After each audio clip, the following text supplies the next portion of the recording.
Olá!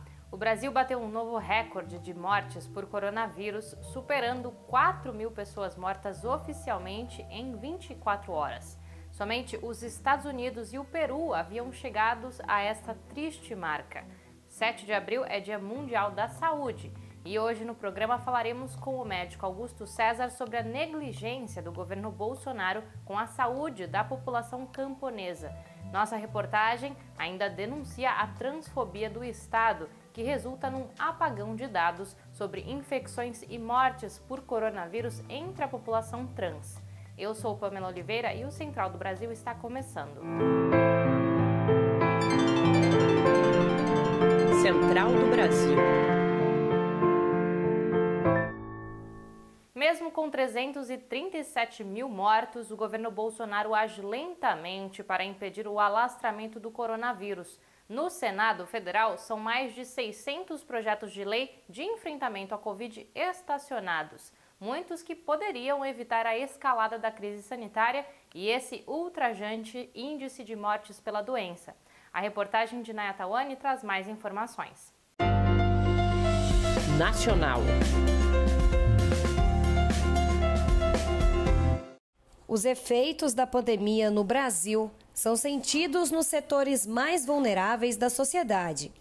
De acordo com a Fundação Getúlio Vargas, o número de brasileiros que vivem na pobreza triplicou em 6 meses. Enquanto isso, mais de 600 projetos sobre a pandemia estão parados no Senado Federal. O levantamento foi apresentado pelos líderes da casa. O senador do Partido dos Trabalhadores, Jean Paul, avalia que alguns desses projetos devem ser votados em regime de urgência. São propostas que falam sobre preços de medicamentos, patentes de vacinas e até de como podemos ajudar as pessoas a enfrentar os efeitos do isolamento, que tem consequências graves no emprego, na renda ou mesmo no agravamento da fome, que é um drama que volta a aparecer no nosso país.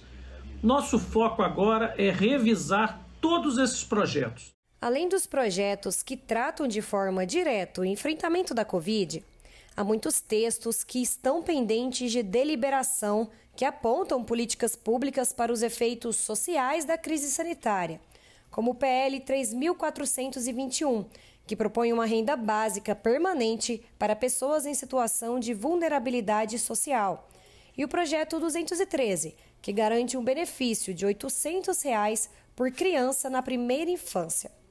A senadora Elisiane Gama, do Partido Cidadania, conta que a população pobre é a que mais sofre com esse atraso. Isso significa, gente, um volume significativo para o atendimento da população carente, a população pobre, que agora no período de pandemia está sofrendo drasticamente o efeito da Covid-19. De acordo com a reunião de líderes do Senado nesta semana, o combate à pandemia do coronavírus será o principal ponto a ser debatido pela Casa no próximo período. Um abril trágico está anunciado com a falta de medidas para impedir o alastramento do coronavírus. Somado a isso, o baixo número de testagens nos afasta da dimensão real do problema e de quem são as pessoas mais vitimadas pela Covid. Um grupo negligenciado nos registros oficiais é o da população trans. Excluída socialmente, essa população está invisível para o mapeamento estatístico sobre o coronavírus no país. Mais detalhes com Afonso Bezerra. Trilhos do Brasil. Diariamente, o Ministério da Saúde, os governos estaduais e a imprensa calculam o número de casos e óbitos por Covid-19. Mas um grupo específico passa despercebido neste monitoramento. As estatísticas oficiais da pandemia não informam como a população transgênera é afetada pelo vírus. Mesmo com 82 campos, a ficha de registro dos casos de síndrome respiratória aguda não dispõe do item gênero. Com isso, o que se percebe é um apagão de dados, como constata a médica de família Débora Anhaia. Há um apagão também desses dados porque não é interessante para o governo atual que haja visibilidade sobre as pessoas trans, já que eles atuam na perspectiva de que gênero é igual ao sexo biológico, então não se deve falar sobre identidade de gênero, que eles consideram ser meramente uma ideologia. A pandemia trouxe outras apreensões para a população trans. Além do medo da contaminação, há o efeito da suspensão de tratamentos transexualizadores, como o uso de hormônios e intervenções cirúrgicas. Mais vulneráveis, parte da população trans também teve restrições no acesso ao auxílio emergencial e tem enfrentado dificuldades para se proteger do vírus, como registra a educadora cearense Brenda Vlasak. E essas meninas na rua? Como é? Para ganhar o sustento de vida, para pagar um aluguel, para comer, que é o básico, para a imunidade ficar boa do corpo. Será que essas meninas estão trabalhando sem máscara, com máscara? Como é que essas meninas estão beijando esses clientes assintomáticos? O apagão de dados sobre a Covid-19 não se repete em outras estatísticas. Contabilizados por movimentos e associações, os crimes contra a população trans cresceram em 2020.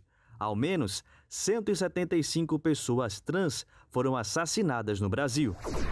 As populações do campo, das florestas e das águas também estão desassistidas, com o Sistema Único de Saúde operando com recursos cada vez menores. Apesar da universalidade do nosso modelo de saúde pública, a escassez de profissionais e a sobrecarga do sistema dificultam que camponeses e camponesas consigam atendimento. O médico Augusto César, que integra o setor de saúde do Movimento Sem Terra, aponta a importância do SUS chegar até as comunidades rurais. Ele conversa sobre o assunto com o Jonatas Campos na entrevista central. Entrevista Central. Conosco, o médico pediatra Augusto César. Ele é médico da família e da comunidade em Caruaru, agreste pernambucano.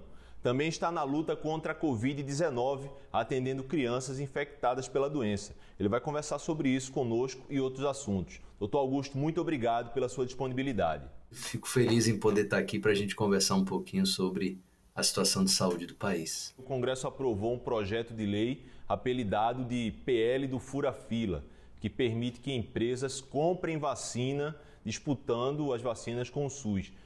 Eu lhe peço para o senhor explicar qual a gravidade desse PL e qual o impacto que ele pode ter no Programa Nacional de Vacinação.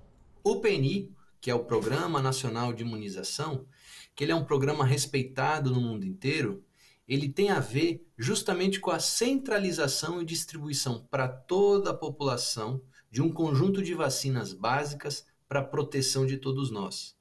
Isso quer dizer o quê, em linhas gerais? Que é a primeira coisa que nós temos falado com relação à vacina. Para a vacina proteger, não basta ela ser feita em mim. A gente viu essa história das mutações aparecendo por aí. Então, para a vacina proteger todo mundo, é preciso que todo mundo seja vacinado. Não é o seu João, que tem 5, 6 funcionários, que vai conseguir comprar vacina, porque a vacina para ele vai ficar cara demais. É os donos que entraram agora ultimamente na lista da Forbes, é esses que vão ter acesso às vacinas, E aí eles começam, de fato, a transformar um modelo de saúde que a gente lutou tanto, que é um modelo de saúde baseado no princípio de que a saúde é um direito de todos e um dever do Estado, para a saúde ser uma mercadoria que quem tem dinheiro é que consegue, quem não tem, aguarde. Você trabalha numa cidade de porte médio, que é Caruaru, no agreste de Pernambuco, mas também conhece a realidade das comunidades rurais. Particularmente, como está a pandemia nessa população? E são as comunidades rurais, são as populações que vivem no campo, nas águas e nas florestas, são as mais impactadas pelas epidemias e pelas doenças infecto-contagiosas. Então, assim, o que a gente vê, de alguma forma, foi um misto inicial, logo no começo da pandemia, de achar que a doença não chegaria até lá, porque não chega nada, não chega SUS, não chega educação, não chega saúde, não chega segurança, não chega saneamento básico, Para um outro misto depois de uma dificuldade de acesso aos serviços de saúde. São populações muito mais afetadas com relação ao acesso aos serviços de saúde do que, obviamente, as populações que vivem em grandes centros urbanos, que aí também tem uma diferença grande entre quem está no centro e quem está na periferia, que consegue, de fato, acessar os serviços públicos de saúde. Doutor, diante desse seu relato, é possível, inclusive, que pessoas contaminadas pela Covid-19 escolham não procurar ajuda médica por essa dificuldade de acessar um hospital, de acessar uma UPA? Uma pessoa que está resfriada, acredita que está com Covid, né, ela precisa ser avaliada por algum profissional de saúde.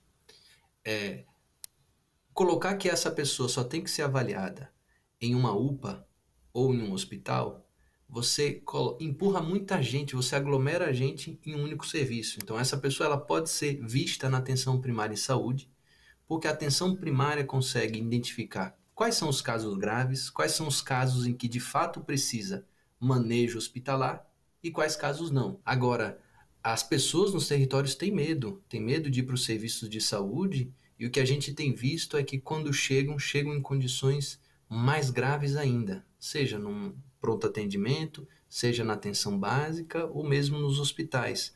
Medo justamente por se aglomerar, sabe que está faltando UTI, sabe que tem dificuldade com medicação. Então, o que a gente tem visto muito é isso. Doutor, hoje é 7 de abril, Dia Mundial da Saúde. E eu pergunto quais as principais bandeiras de luta da Rede Nacional de Médicos e Médicas Populares. É vacina para todos e todas. Nós precisamos que a diplomacia brasileira, o governo brasileiro, vá atrás de vacina para todo mundo.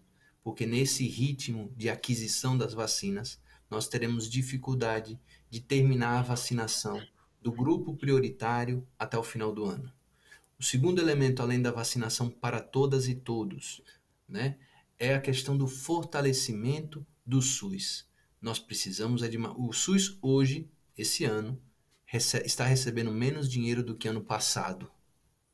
Então não tem como a gente enfrentar uma pandemia sem essas possibilidades. Acho que esse é um outro elemento fundamental. O terceiro é, de fato, dar condições para as pessoas ficarem em suas casas.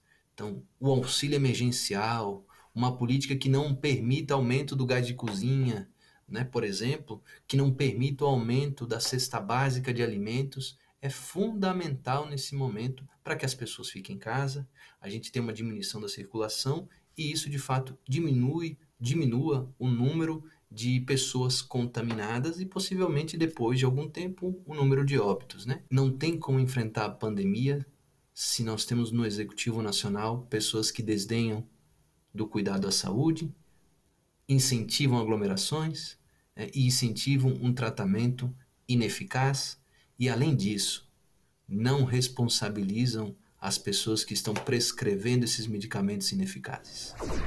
E agora vamos para a periferia de São Paulo. Músicas, poesias e rodas de conversa com artistas periféricos da capital paulista. Tudo ocorrendo online. Vamos saber os detalhes da mostra ZLGBT com a drag queen Wahala Blackberry. Parada Cultural. Chegamos à nossa primeira mostra ZLGBT do Coletivo Aquenda. A nossa primeira mostra está recheada de cantores e artistas maravilhosos, com música, poesia, bate-papo, sempre buscando esse espaço da gente inovar e falar sobre as causas pertinentes dos artistas. A nossa mostra visibiliza artistas periféricos. Estamos de 5 a 8 de abril no canal do Coletivo Aquenda, sempre às 9 horas da noite. Então, se você quer acompanhar a nossa programação, você vai no nosso Instagram e lá vai estar toda a programação da nossa primeira mostra ZLGBT do Coletivo Aquenda. Vem se divertir com a gente. Anotou aí? Acesse o @Coletivo Aquenda no Instagram, que tem bastante coisa legal por lá. E o melhor é que você se diverte ficando em casa. Lembre-se que o isolamento social ajuda a salvar vidas. Eu fico por aqui. O Central do Brasil volta amanhã. Até!